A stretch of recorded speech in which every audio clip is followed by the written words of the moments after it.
په زابل ولایت کې د رامنځته شوې پیښې په هکله خلک تر اوسه غوسه دي او د حکومت څخه د مسؤلینو د مجازاتو غوښتنه کوي. تېره ورځ لومړی داسې ګنګوسې خپرې شوې چې ګواکې د زابل امنیه قومندان یاده پیښه رد کړې ده او دا یې د پولیسو بدنامۍ لپاره یوه دسیسه بللې وه. په ټولنیزو رسنیو کې خلکو د زابل امنیه قومندان په دې څرګندونو خندلي وو او په کمنټونو کې یې لیکلي وو چې تیار بدنام پولیس نور او بیا څه ډول څومره بدنام شي. پولیس د ځینو سپین سترګو او مفسدینو له وجې دومره بدنام دي چې نورې بدنامۍ ته اړتیا نه لري. په ډیرو سیمو کې خلک د غلو او پولیسو څخه یو ډول ډاریږي. د بلې خوا په زابل ولایت کې په سلګونه کسان راټول شوي او د دې ظلم د ترسره کوونکي مجازات یې غوښتل.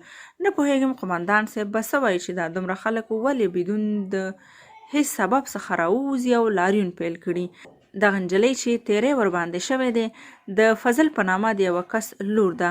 په دې باندې څو تنو پولیسو یو ځای تیری کړی دی، خو اوس ویل کېږي چې د زابل امنیه قومندانۍ صرف یو پولیس نیولی دی. که څه هم په لومړیو کې دا ډول ګنګوسې وي چې د زابل امنیه قومندان غواړي په دې پیښه پرده واچوي، خو وروسته یې بیا په دې تړاو د تحقیقاتو خبره وکړه. د خلکو د لوی لاریون وروسته چې د شاجوی بازار یې هم تړلی و، د زابل امنیه قومندان ویل چې یو کس پولیس یې نیولی دی او که ورباندې ثابته شي چې دا کار یې کړی دی نو په اشد مجازات به محکوم شي.